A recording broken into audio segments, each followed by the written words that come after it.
special guest. They are Emmy nominated Southern University students from the Mass Comm and Computer Science. I got to make sure I give everybody some love in this one because, look, you hear the Mass Comm, then to throw in that one Computer Science, like how you get caught up in the mix. But nonetheless, very special guest. Let's start from going around the room. Let's start right here. You speaking to the mic. Tell us your name, where you're from, and your major. My name is Bourbon Muhammad from Monroe, Louisiana. Computer science major. All right, let's keep it going. Hey, y'all. My name is Lauren Sullivan. I'm a senior mass communications major from Chino Hills, California. Hey, y'all. My name is Eric White. I'm a graduating senior major in mass communications with a concentration in broadcast journalism, and I'm from Donaldsonville, Louisiana. What's going on, everybody? My name is Ashley Lovelace. I am a mass communications major with a concentration in broadcast journalism, all the way from Morristown, New Jersey. Oh, my God. Y'all are from all over the place, right? We got California, Jersey, Donaldsonville. These the two Louisiana guys right here, all right? So, but everybody else, I look at this thing. This film is called The Hidden Sport. It is a unique perspective that you guys have put together to tell the story on how band within itself is a sport and how it works hand in hand with the sport itself. Football on Saturdays, and what's a Saturday, especially for Southern fans out there that know what's a Saturday at A.W. Mumford Stadium without having Southern University football team running out to the Southern University marching band out there playing. And so for you guys, and anybody can take this question, what was basically the thought in terms of putting this together? What was the idea, and how did this idea come about? Yes. So when getting the prompt for the Coca-Cola HBCU grant, it was the past, present, and future of athletics on your campus. And so when deciding our prompt, we went through about 6 different ideas because, athletics on our campus is so prominent. But when deciding what we wanted to do, I started thinking around the same time. That's when we announced that the band was going to the Super Bowl. And so I was in my head like, wow, I'm really about to go to the Super Bowl, which is one of the biggest athletic events in our country. The world For real. So just thinking that, wow, I'm going to go to this event with the band, knowing that I work with athletics, not having the same opportunities with athletics, but I'm going with the band. So knowing that the band has been to the Super Bowl 9 times and its rich history around our athletics on campus, it was the perfect prompt to do for the past, present, and future on our campus. And looking at the past, present, and the future, it has a rich history. And I think from what I've saw from this, that's what you guys tell so well. Not only do you bring it to the present, but you bring the history of talking about the dancing dolls, talking about Dr. Isaac Greggs and what he created and how it became something magical that attracts people to games. And it keeps even the football players listening to the coaches and the players saying, now I will have to say this about Coach Graves, because last year I remember before we went to Jackson State, he was talking about how he loved Jackson band, and he gets up and they used it. They memed him. He's all over the place now. But because of that, it just shows it doesn't matter who the band is. We know what a game day is like dealing with HBCUs and the culture that we bring. And for you guys, and I guess I ask you, what did you learn, Ashley, about the history of the band as you went through this making this film? That's a great question. I learned so much. I guess our generation of Jags, we never got to know Dr. Greggs because unfortunately he passed in 2014. Mm-hmm. So it was nice going through archival footage and hearing him talk and seeing all the things that you hear about how he used to get on students, how he would talk to students. He was a character, wasn't he? He was a character, but you get to see that character shine through so brightly, and you really understand, not because he wasn't the first band director of the Southern University Human Jukebox, but he's the one that turned it up a notch. He's the one that put that little extra edge on it. So to see what he did and how he did it, and to look at the band now and to see that legacy shine through, and see Dr. Taylor as a student director, and then to see him now in the head directing space is just crazy to watch in real time. It's like you're watching history happen right before your eyes. Mm-hmm. And let me ask you this, even from talking to, were you surprised listening to the football players and the good things and the coaches for what they had to say when they brought up the band? I really was not surprised because, by me working in athletics as well, I will always be paying attention to the sideline. Anytime the band is marching in, playing, I'm always seeing these football players such as Kendrick Grimes. They're out there bobbing their heads. It's like it does something. Like I see their intensity go up, especially because now that they have that moment in that transition between the third to the fourth quarter. I always see these football players. They know that the jukebox about to crank up. They're about to play that one song that gets them high. I can't tell you how many times I've seen the switch on the football field because of the band, and it just seems like it gives them momentum. Yeah, I always laugh because when people say, Southern band doesn't show up when we're on the road, and just so happen if the team lose, well, we would have won if the band was there. You always like what the band was gonna do, go out there and block or something, but it's just like it's that added energy that you need sometimes just to get you going. And if you're accustomed to that energy, sometimes you ever went somewhere and you kind of do like a little ritual, and if you don't do like that little ritual, something just seems off. That's kind of what the band is with Southern Sports. It just seems like it's off sometimes if it's not there. And I gotta ask you, what was it like to hear that with this hard work of the film that it was nominated for an Emmy? Just to be a part of a project like this was a humbling experience. Like the whole experience, just marching in the band for 4 years and knowing what documentaries did for me before I got in the band, it was really impactful knowing that I could do the same for the next generations to come. Did you learn something about the band? Even though you marched in the band, did you learn anything in this film more about the band? I did.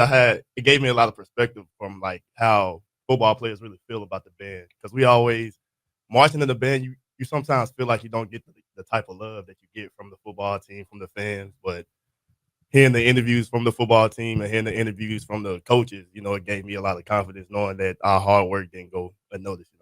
And Lauren, let me come back to you with this, because hearing these interviews, what was for you the most interesting thing from hearing these different perspectives in order to put this film together for you? Honestly, there's a part in the film that we made, which was like the tunnel aspect. So right before the football team runs out, like their added energy. I was talking to one of my football friends, and it was just a random conversation. He was just like, when the band plays, the song's called "We on Fire." That's what we call it. When the band plays that song, it's go time, like it's ready. So just hearing these football players' perspectives, because as he said, it does like almost feel like they're overlooked as an organization. But just hearing from these football players that they genuinely appreciate the band and what they bring to the table when it comes to game day was just an added atmosphere that I didn't personally have before working on this film. Let me ask you guys this, because at the end of the day, you are mass comm students.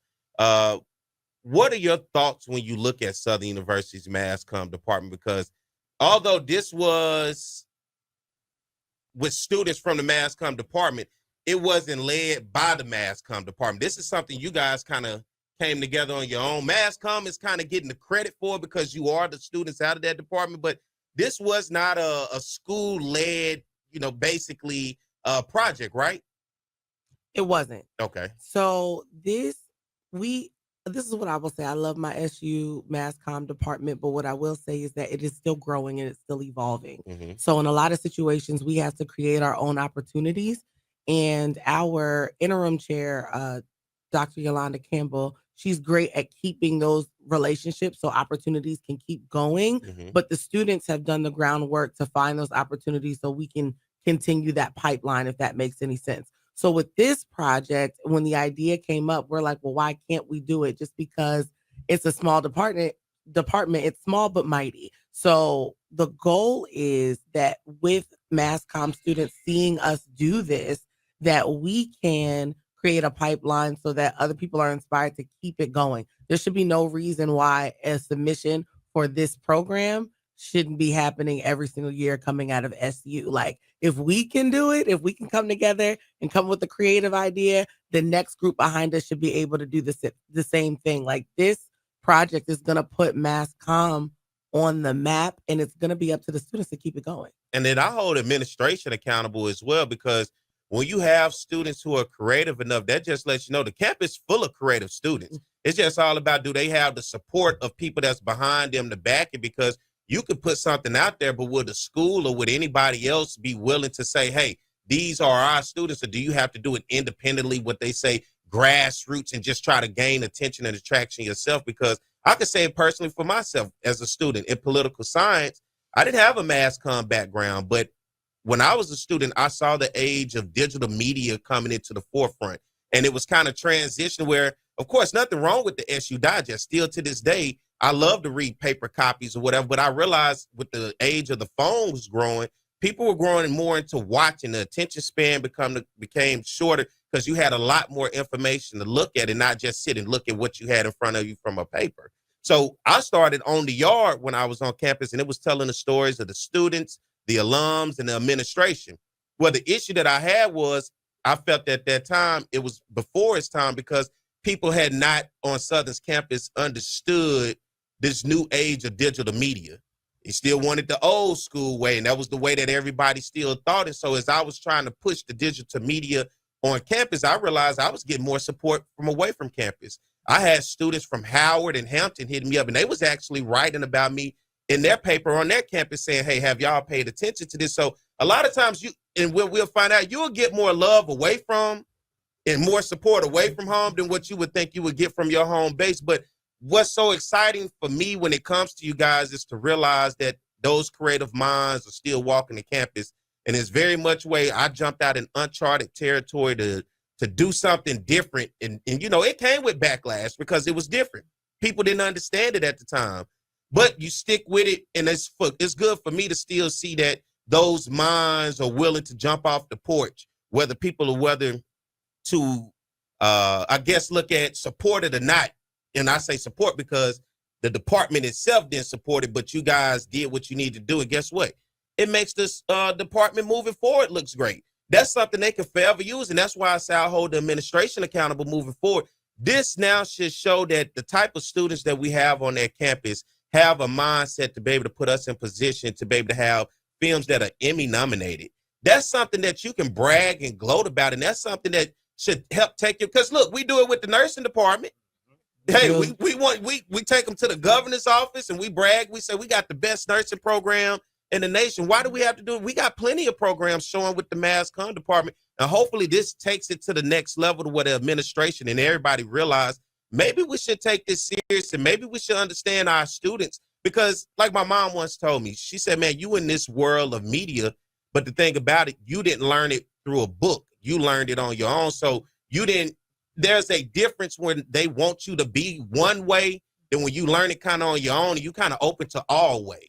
Would that make sense?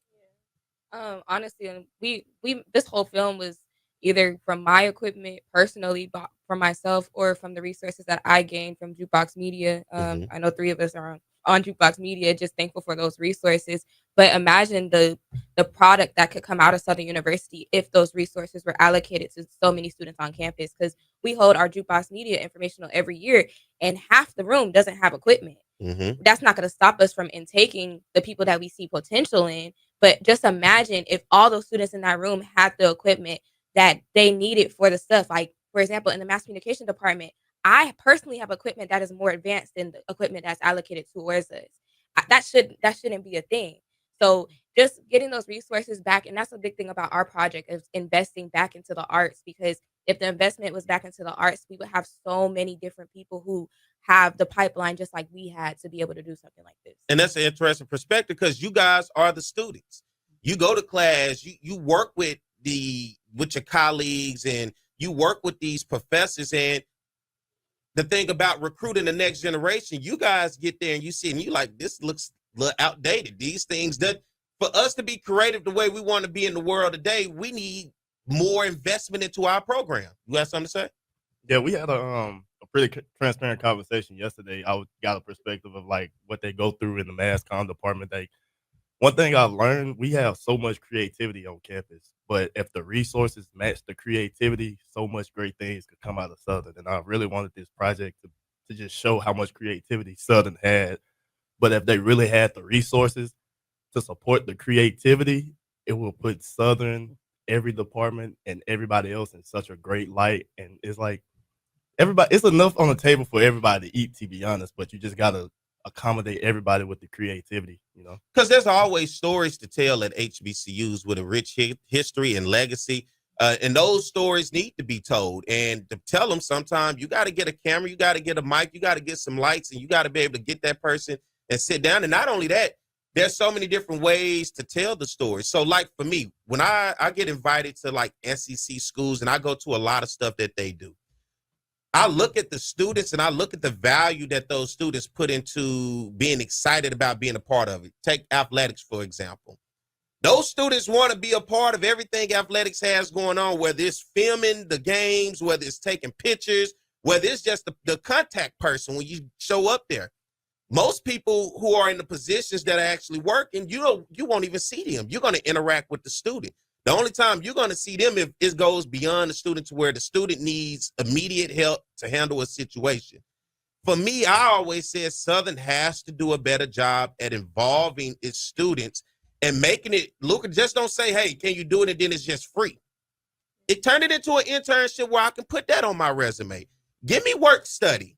Turn it into a scholarship. Whatever the case may be. Would y'all agree? Yes. So I'm not just so people Oh out there my not saying what he goodness, just said. yes. Because often when I speak on here about things, because I always feel there's always room to grow and to get better. But see, when I say it by myself, they say, well, Perry just on there talking. Then it creates conflict sometimes with people that's on campus that think it's just me. But when you get a chance to talk to the people who directly affect, I know each and every one of you guys would love to have some. I don't care if they just say, hey, man, we're going to buy y'all pizza Friday. You know, that go a long way, don't it? Listen. But you know what? What I will say is Southern is a school like a lot of HBCUs that's like steeped in tradition. Yeah. And I think sometimes we get caught up in tradition that some people are scared to wave with change. But sometimes change is really, really good and it's necessary. So when and you guys get a chance to see that personally. So it ain't like you just making it up. You can see that they're a little nerd. We come in, we're a younger generation with a different thought process, a little bit more creative than in the past. And it's like, well, hey, can we try this? Can we do this? No. Then it's like, well, why not? Well, sometimes it's because, like I said, we lack of resources, which also means lack of personnel. Mm-hmm. So, for instance, in athletics, we have a great internship program, but for journalists like myself and Eric, there's nobody in athletics that can actually pour into us in a sports journalism space. Yeah. Right. So we've dived into the Office of Student Media, which has given us a great sense of foundation to do what we need to do and working with the digest and doing all of those things, because in the sports realm where we want to be, we don't necessarily have the personnel to kind of teach us and guide us that way. So those are holes that hopefully Southern can fill in those spaces. That's not even that, just for production too, with Lauren as well. You know, and what I would also have to say, piggyback on what Ash said. I mean, I'm looking at this table. I mean, there's a gym on the side of me. There's a gym on to the left of me. Verb is a gym. There's plenty of gyms on Southern University's campus. But what's missing? Investment. Mm-hmm. Just a little bit of investment goes a long way. Whether it's equipment, paying for travel. I can't tell you how many times that these students are sometimes solely dependent on themselves to get them to and from. And it shouldn't be that way, because my thing is, why miss potential opportunities because you don't have the resources? And I think about a student.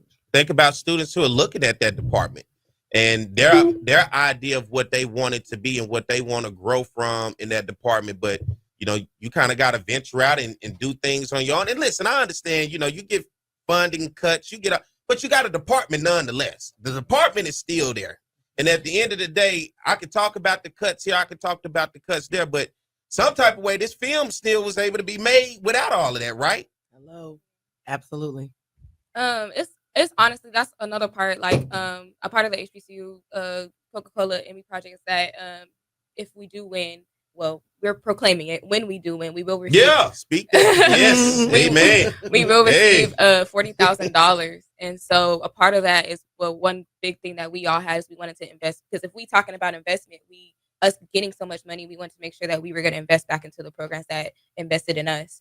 So we will be donating some of our funds back into the university, i.e. the Human Jukebox organization by itself, as well as the Mass Communications Department. I got 2 minutes before I got to go to the top of the hour for a break, but let me ask you guys this. What has been the feel from the department with this story being out that you guys are Emmy nominated, considering you guys kind of did it outside of the department, but the department gets the credit? They're excited. We haven't gotten any type of like odd backlash. They're all happy. They're all excited. They're all so proud. Every time we see people, they're just like, oh my goodness, I'm so proud of you. I can't believe that you guys really, like, you did this. Mm-hmm. It's not even like, oh, we did this situation. Y'all did this. We are proud. Go shine. And I love the fact that they are allowing us to kind of bask in this space. Nobody's like really being funky about it, which I'm glad about, but they're all super proud. Everybody's proud. What I don't want to happen is we live in this moment and then it's just this moment and it doesn't continue. this should be something almost every year that the university should be saying, how do we continue this? I don't want to hear 10 years from now that, yeah, well, we was Emmy nominated, and as y'all speaking into existence, won 10 years ago. Then it's like, well, what happened? I thought we were heading. It's the same in sports. You win a championship one year. It's like, well, I'm expecting that every year now. It's not, we can't go backwards. We have to go forward.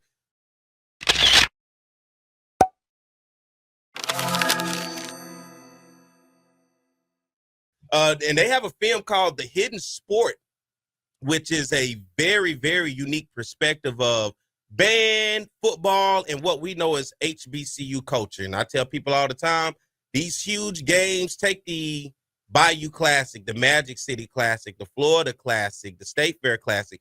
Would those games have 40, 50, 60,000 people if the bands didn't show up and it was just the football teams? Probably not. Okay, I'll just be honest with you, because we see that. I tell you, this is real. When we go places and people ask the Southern's band coming, and just say the band not coming, people, well, you know what? I probably ain't gonna go to the game, and I'll probably find something else to do. It literally changes people plans where they want to do for that day when it goes to the game. But that's our culture.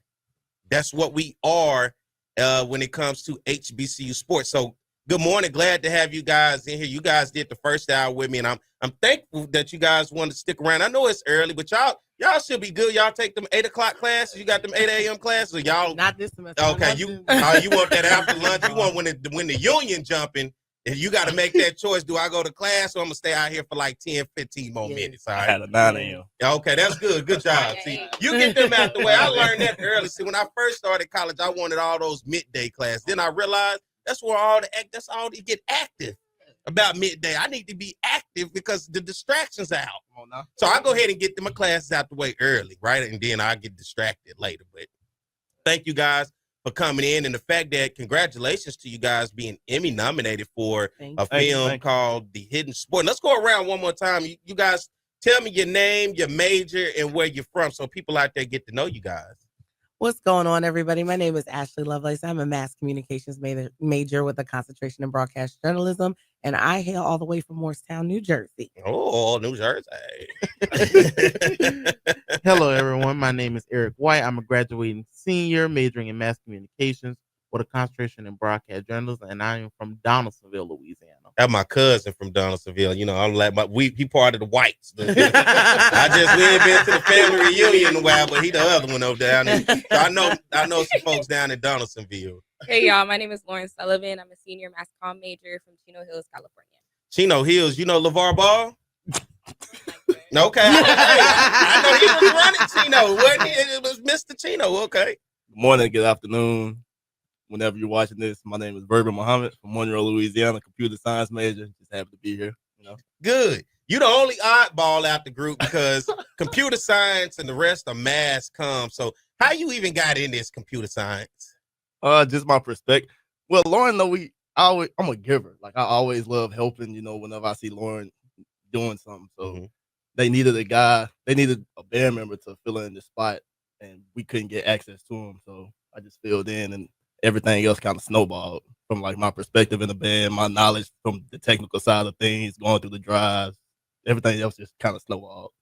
Yeah, Verb actually originally wasn't really even a part of the team. I called him my angel at the time because our second interview, my first interview, I actually had Garrett Ederson with us to help.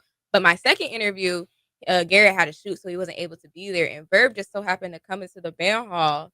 And I was like, Verb, I need some help. And hopped on the team and was perfect. And we had the conversation. We're like, let's add him onto the team, and was a perfect match to help out with the project. I feel a little good this morning too, because now I can say because I was in the film, I'm in the Emmy nominated film. Round of applause. Yes. And you had a great part. Like your whole perspective kind of made, like not really made, but it gave a good element to the documentary. Really, tell me more. Well, I'll say that because I had the wonderful opportunity of actually being able to sit down and talk to you. And I was so sad when the interview was over because I wanted the conversation to keep going. And I know I could talk a lot. I know.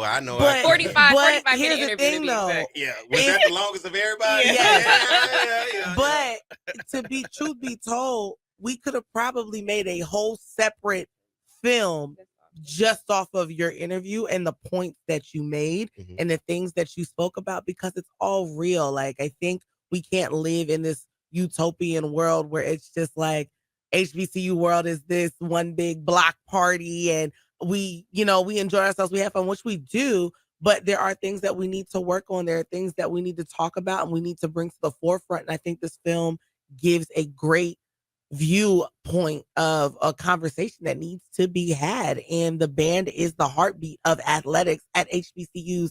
Anywhere you go, it's completely different than the opposite side of PWI world, because they have bands, they have band culture, but it's nothing like HBCU band culture in terms of athletics. So I think your interview for me was probably the most favorite one outside of Miss Gracie Perkins, because she just had me cracking up the whole time. But was really my favorite interview that I got to do. And your interview specifically, I can say this, reminded me why I love journalism so much, and being able to have those intimate conversations and really just be able to bounce off one another, because I had scripted questions, but I didn't need them. Oh, no, when you got to do a 2-hour radio show at 7 a.m. to 9 a.m. on a Saturday, you better be able to have something to talk about.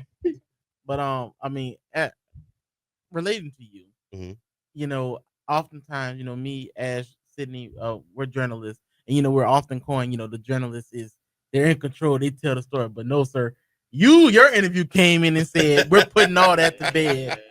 You told the story, and it was just very hard, because the perspective that you came from, it showed that it's so much more deeper than the band going out there saying "Ayo," or the band going out there marching 8 to 5, or it showed how the band really it's like a whole separate business from everything.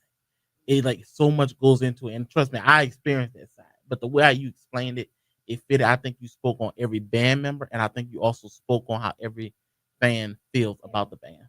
And the reality of it for me was, I being a part of filmmaking in the past, I realized when you're going through stuff and you're looking at the content, you need a lot of substance. And a lot of times people are short, and it's like, okay, they didn't say enough. So you kind of look at it like, well, that wasn't enough. So what I do is I try to make sure I give you more than enough, because you never know out of that more than enough what you can chop up and say. It's good to have more than it is to have less. So if I can work with more and cut this and cut that, then I said a couple words and kept it short. But the reality of the world is, what you guys are bringing to a perspective is, there's an essence of a world when it comes to band, and for me, is unappreciated, especially at Southern. And I talk about it all the time. Even here on the show, that's why I try to give them the flowers and talk about it, because being a part of even the Human Jukebox media, you get an inside look traveling. I get a chance to see what the travel is like. I get a chance to see when the students come in and saying, hey, I need this, I need that. There's a reality of the world to that program that, aside from what you see when they march in on a Saturday at a pep rally or at a halftime show or watching on YouTube, there's a honest world that has to be peeled back and show that we got to support that. It is the biggest asset on Southern's campus, no doubt about it. Most HBCU bands are the biggest asset on their campus. Aside from the sports, they are what you get at the Battle of the Bands when 60,000 people show up to watch bands in LA. That was amazing to me. And Lauren, you're from LA. I mean, to see that, and that was a culture shock for a lot of people, because it was their first experience to get HBCUs. When you see the Rose Bowl parade in the HBCU, they make sure they highlight. When you see the Macy's Day Parade, just all of these different areas, you realize how important it is. But sometimes I think we take it for granted, and we don't realize how much we got to invest back into it. The same way like you guys in Mass Comm. There's going to be people out there who are going to see this film when it comes out, and they're going to hear Emmy nominated. And once they hear Emmy nominated, and then when you guys win, because we speaking that into existence, right? Amen. Can I get amen? Amen. Yes, sir. Yes, Yep. sir. But we're speaking that into existence, but they're going to think in their mind, just like when they see the band, that Mass Comm must got all of these things going on and everything is good, which we say is all good in the hood. They're going to think everything is good, but the reality of it is, just because you see success does not mean everything is good, and why you got to pour in to support it. And that's the main story that I want to tell for people out there. Yes, these are the students that are creative and bright enough to come up with the concept to have something that is Emmy nominated, but we still have a lot of work to do at HBCUs, particularly at Southern, when it comes to the funding and it comes to supporting our students, not just when they up for a nomination for something, but every day when it's nothing up for a nomination, just making sure we put them in positions to be successful, but most importantly, supporting you guys when you are creative. Because once again, I can tell you from my perspective, when I came out and was saying what I wanted to do with On the Yard, and shout out to Garrett, Garrett Edison at the Shout end out, of the day. Shout out. we love you, G. I can't say nothing. I can't say enough about Garrett, because when I had this idea in my head, I never forget. I went and sat down with Garrett, and he looked at me. He was like, "Okay." I was like, "All right, then let's do it." And then we just jumped into it, and people didn't understand it. So most time when people don't understand something, they don't see it your way. And they kind of gave a little criticism, but we kept going, and then it caught on. The same thing here with you guys. I love students that can be creative and think outside the box. Everything ain't got to be the way they wrote it in the book. There's a new changing world. If everything was the way that they wrote it in the book, how could we ever change? At some point, the book gonna change because the world around them changed. So, from you guys' perspective, just creativity as young people in the mass comm department, what would you like to see that department do better as a student, and then for the future students that come into that program? I would say, honestly, this is where I think it shows that HBCUs are vastly, vastly underfunded, and people need to pour back financially into these programs. What would you like to see as a student pour back into for people out? Because people think it's easy in this world today. You just pick up a camera and what people think this is easy, because when you do it, it look easy because everybody got a phone. But for you, what would you like to see? I would love to see up-to-date equipment in our mass comm department. I would love to be able to say I could go into a photography class and have my own SL3 camera to shoot whatever I need to shoot, or have a Sony camera and say I could shoot what I need to shoot, have microphones, have the lapels, have to be able to put on a newsroom show, which we're renovating our new newsroom, but to have a working control room, those things to get the real life experience that I would need. So that way, when I do get a job in the field of where I want to be at, I don't feel like I'm playing catch up. Yeah. Because I've been doing this my entire tenure at Southern. Those are things that people need on the production side, on the broadcast journalism side. There's a lot that we learn that's not in a book. You have to learn by doing. And so if a school can't provide those resources for you to do, you're shorthanded by the time you graduate, because now when you get an internship, you're learning everything firsthand for the first time, and you're miles behind people that have these programs, that have these resources,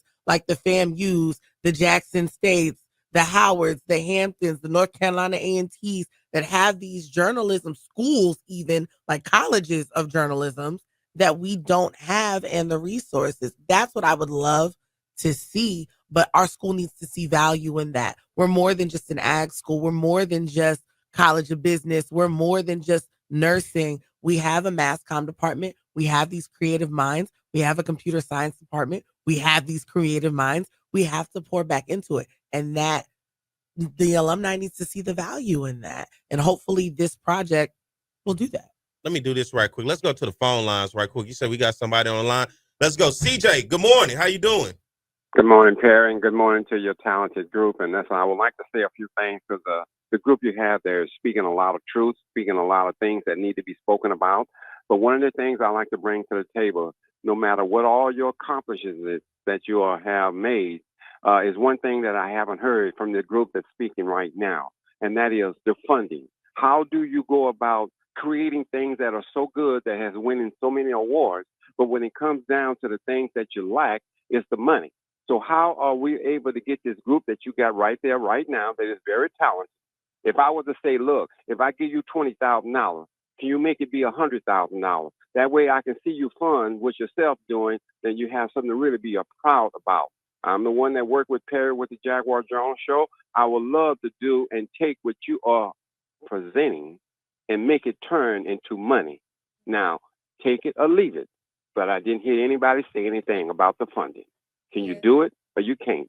If you can, leave your number with Perry. I'll give you a call later, and I'll talk about the situation that I just spoke about. Thank you very much. All right. Thank you, CJ. It's always good to hear from CJ. We got somebody else, Mike, before we get ready to keep going. Mike. All right. Yeah. We about to get another call in. Let's see. All right. We got Chuck. Good morning, Chuck. Good morning, everyone. And Verban Muhammad Jr., how's it going? This is Chuck Hunt from Monroe, Louisiana. I know your father quite well. My parents and I know your father, known him for years. Tell Chuck good morning. Good morning. Good morning. Good morning. Good morning. I remember you as a little boy when, aspiring to be a member of the Human Jukebox. And I know your father was very proud of it. I've already got his attention. Let him know that Chuck, you're on. He used to march up and march around the house. Yes, sir. I actually went to band camp from 2013 all the way to 2018 before I was a freshman in the band in 2019, and I served as section leader in 2022. And my way of like giving back to the band and pouring back into what poured into me was just joining the media team, and everything else kind of been snowballing. You know, the main thing, I kind of took my hands off the gas and kind of let God take over. So just giving all glory to God. Amen. Hey, yeah, brother, I'm proud of you. And I was there, you're getting ready to graduate, and you're like I say, you've known your father for years. I know you went to Carroll. I know you're band director. My mother told you band director at Carroll High School. My mother's a retired teacher from Carroll, and also I know your father went to school right in my neighborhood at Wasserman High School. And you know everybody. Yeah. He and the thing about he's out. And by the way, Brother White, his father he's our city councilman as well. He represents the district where we live. Did y'all just learn that? District 5. Y'all knew that? Oh, okay, all right. Okay, I just learned that. Yeah, all right. Yeah. Shouts out to my dad, District 5. He's a Southern man as well. Yes. Well, thank you, Chuck, for the call in, man. Appreciate you. All right, you all take a great conversation with you all. I wish you the best, brother Verban Jr. Yes, sir. Verban Muhammad Jr. Take care. Yes, all right, But, having this conversation, and CJ spoke on it, and this was kind of the idea that I want to have this morning, that everything, my mom used to tell me this, everything that glitter ain't gold. 100%. All right? The fact that you guys, we speak all the time about this underfunding. We don't have this, we don't have that, but some type of way y'all made it happen. So many other cases could be that way. And my mindset of how I always looked at mass comm should be the very fabric of everything that happens at the school, because when I go other places, I see it. I went to the NCAA regional tournament some years back at Mississippi State. It was Mississippi State. It was University of Miami. I can't think of the third school, and it was Southern. Everything from the University of Miami that they sent for athletics was straight students. The call the call in the radio part, the broadcast, it was their students. They set up everything and they did the call. Everything when it came to the video side, the photography side, whatever, it was, they just sent the students and like, you do your thing. You learn. I'm looking at Southern. Everything at Southern mass comm should be a part of the photography, the videography, calling the games. That's how you get the experience. The same thing is, it should be a show just like how I was doing with On the Yard. That should be a show once a week that tells the stories of anything that's happening on that campus, its alum and its administration, and it should be student-based. The students have the voice. It should not have to be control where I want to make sure y'all say this and you got to say that. No, be open, be honest, because in this world that we see today, have you noticed people are leaving from watching. Even with the sports, let's take sports. People don't want to really watch ESPN. They go into the podcasters.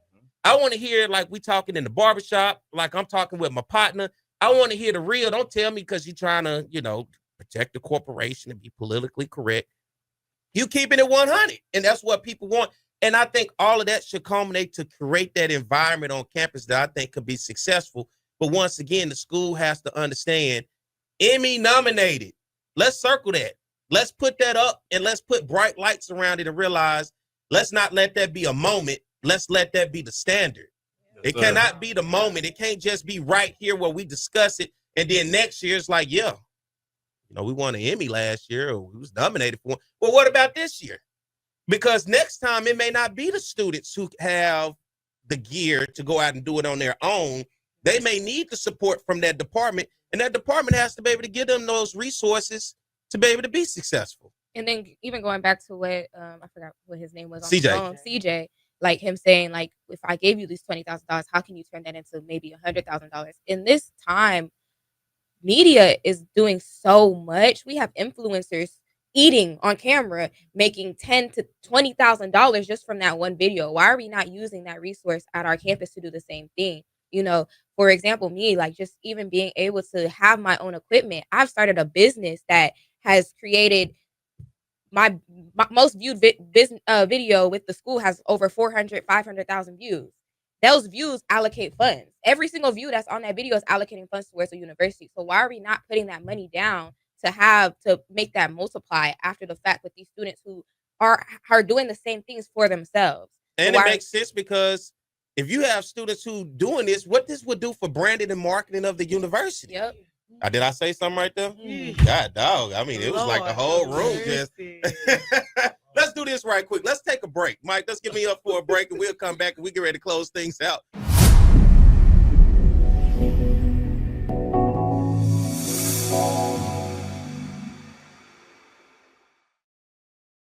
Thank you for subscribing. Thank you for liking and following. If you haven't, do so. I don't need your social security number. I don't need to know your birth. I'm not the new ID. I don't need you to show me your mailing address. All right. You know, everybody get that new ID. You got to show 2 forms. You know, you don't need to show me your birth certificate. It is free. We just need your love and support as we continue to grow this platform, putting out episodes, and just hit that subscribe. Did all y'all subscribe? Surely did. I would delete this today. Now I'm playing with y'all now. Y'all are great because it's a perspective, and I'm gonna let you guys speak on this because a lot of times when I come on here, when I'm singular by myself and I speak on things and I'm critical, people think well, it's just Perry on here just being Perry.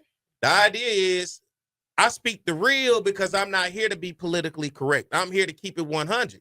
I'm a younger person. I'm in a younger generation. I'm around you guys because, of course, working Human Jukebox Media and then dealing with the game. And then that's the unique perspective. On a Saturday, if I'm sure y'all see me, I do the halftime or whatever else, but I'm watching the game because you know why? I got to come on here and talk about it and listen to the people who calling me. So a Saturday is so much for me to take in and then analyze, but then I slow down the next day. But then when I analyze and I speak on it, because I'm not being politically correct or saying the right things that everybody wants you to always think everything is good, just good. Yeah, but this is an Emmy-nominated film from a mass comm department that's going to get some money, but everything ain't good in the mass comm department, and it took a collaboration even with Human Jukebox Media to get this done. And aside from the minds of you guys, but most of all, just hats off to you guys because for me, once again, coming from where I did to see this next generation and this is amazing. I wish I was nominated for an Emmy back, but to watch y'all do it, man, this is amazing. This is what it's about. This is the future. And if y'all can do it, what's next? What more can we do? And for you guys, as we get ready to close things out, what is it out there that you want people to know about this film when they sit down and they see this film called The Hidden Sport? The one thing that I want people to know is that you cannot judge a book by its cover. Mm-hmm. Nothing is like what it seems.